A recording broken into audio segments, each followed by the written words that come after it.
ఒక దర్శకుడికి ఉండాల్సిన ముఖ్య లక్షణం నటులతో ఎలా పని చేయించుకోవాలి.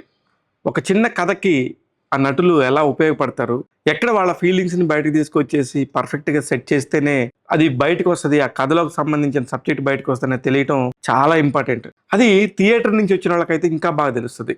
ఇప్పుడు దీనికి సంబంధించి నేను ఎవరి గురించి మాట్లాడుతున్నారు అనుకున్నారు, పొరపాటున కూడా ఎవరు గెస్ చేయలేరు. ఎందుకంటే ఆయన చూడటానికి చాలా స్టైలిష్గా ఉంటాడు, ఆ స్టైలిష్ డైరెక్టర్ లాగా ఉంటాడు. ఆయన బిహేవింగ్ కూడా చాలా వెరైటీగా ఉంటుంది. చాలా అంటే చాలా ఫ్రాంక్ గా మాట్లాడతాడు. వెరైటీ అంటే నా ఉద్దేశంలో నెగిటివ్ కాదు, ఉన్నది ఉన్నట్టు కుండబద్దలు కొట్టినట్టు మాట్లాడతాడు. ఆయనే దర్శకుడు హరీష్ శంకర్. ఒక పక్క గబ్బర్ సింగ్ లాంటి బ్లాక్ బస్టర్ హిట్ కొట్టిన, ఇప్పుడు మళ్ళీ ఉస్తాద్ భగత్ సింగ్ లాంటి సినిమాని తీసి వెయిట్ చేస్తున్న ప్రతి ఒక్కళ్ళు కూడా ఆయన గురించి మాట్లాడుతూనే ఉంటారు. ఆయన ఏ మాట మాట్లాడినా సరే చాలా లోపల నుంచి మాట్లాడతారు. తెలుగు మీద విపరీతమైన మమకారం ఉంటుంది.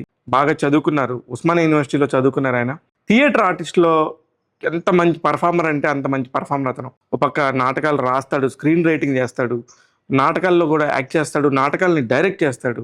ఇలాగా చెప్పుకుంటూ పోతే ఆయన అనేక పనులు చేసి ఇండస్ట్రీకి మొత్తానికి వచ్చాడు. ఫైనల్గా టార్గెట్ ఎవరిదైనా ఎక్కడ ఉంటుంది?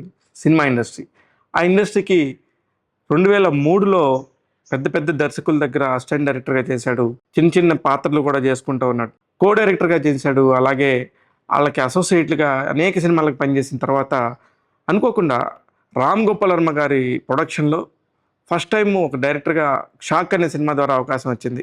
ఆ సినిమా మిస్ఫైర్ అవడంతో తెలియకుండానే 5 years ఆగాల్సి వచ్చింది. కట్ చేస్తే మిరపకాయ లాంటి బ్లాక్ బస్టర్ ఇచ్చాడు తెలుగు సినిమా ఇండస్ట్రీకి. మిరపకాయ ఇచ్చిన ఉత్సాహంతో ఇమ్మీడియట్గా గబ్బర్ సింగ్ వచ్చింది. ఇంకా అసలుకి ఫస్ట్ 150 కోట్ల సినిమాని పవన్ కళ్యాణ్ కెరియర్లో one of the best number note చేసుకున్న సినిమా గబ్బర్ సింగ్ అనే సంగతి అందరికీ తెలిసిందే. అక్కడి నుంచి వెంటనే రామయ్య వస్తావయ్య సినిమా కమర్షియల్గా నెంబర్స్ని ఫ్లాప్ చేసుకున్నా కూడా ఆ సినిమాలో కొంచెం ఏదో కొత్త పాయింట్ చెప్పబోయి ఒక ఐడియా మిస్ అయిందన్న ఫీలింగ్ అయితే ఖచ్చితంగా వచ్చింది.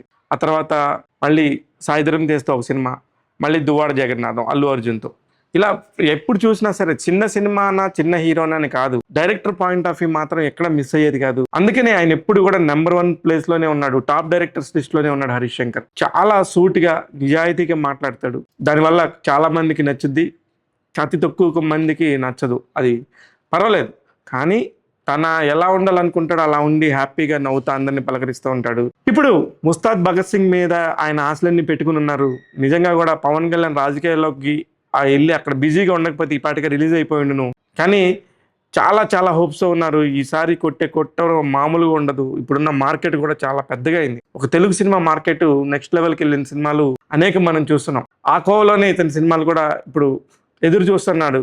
చాలా కాలం తర్వాత మళ్ళీ మొన్న మిస్టర్ బచ్చన్ అనే ఒక సినిమా వచ్చింది, కానీ అది కూడా రీమేక్ అవడంతో, ఒకప్పుడు రీమేక్లు గబ్బర్ సింగ్ టైంలో రీమేక్లు చేస్తే అప్పుడు ప్రేక్షకులకు చాలా కొత్తగా ఉండేది. ఓటీటీ వచ్చిన తర్వాత రీమేక్కి వాల్యూ లేకుండా పోయింది. దానికి కారణం ఏంటంటే అన్ని భాషల్లో వచ్చిన సినిమాలని దాదాపు అందరు ప్రేక్షకులు కూడా అలా సాదా సీదాగా చూసేస్తున్నారు. ఒక కథగా తెలిసిపోతుంది. అందువల్ల చాలా సినిమాలు కూడా నిలబడట్లేదు. దానికి తోడు చూడాలి అనే క్యూరియాసిటీ కూడా జనం థియేటర్స్కి అంతగా రావట్లేదు. వీటి వల్ల కూడా ప్రాబ్లం ఉండింది. అందుకని ఇప్పుడు పెద్ద పెద్ద స్టార్స్కి ఉన్న మార్కెట్ని దృష్టిలో పెట్టుకొని చేస్తున్న సినిమా కాబట్టి చాలా హోప్స్తో ఉన్నాడు. ఇప్పుడు హరీష్ శంకర్ గారి గురించి, ఎందుకంటే ఈరోజు ఆయన పుట్టినరోజు. Happy birthday to Harish Shankar గారు. మీరు ఉస్తాద్ భగత్ సింగ్తో మంచి హిట్ కొట్టి మళ్ళీ మీరు గబ్బర్ సింగ్ రేంజ్లో ఒక ఫెస్టివల్ మూడ్లోకి వస్తారని చెప్పి మనస్ఫూర్తిగా కోరుకుంటుంది టాక్ తెలుగు యూట్యూబ్ ఛానల్. చూస్తూనే ఉండండి, ఇలాంటి అనేక విషయాలను ఎప్పటికప్పుడు కొత్త కొత్త టాపిక్స్ని మీ ముందుకు తీసుకొస్తాను. నేను మీ శివ పల్లాల.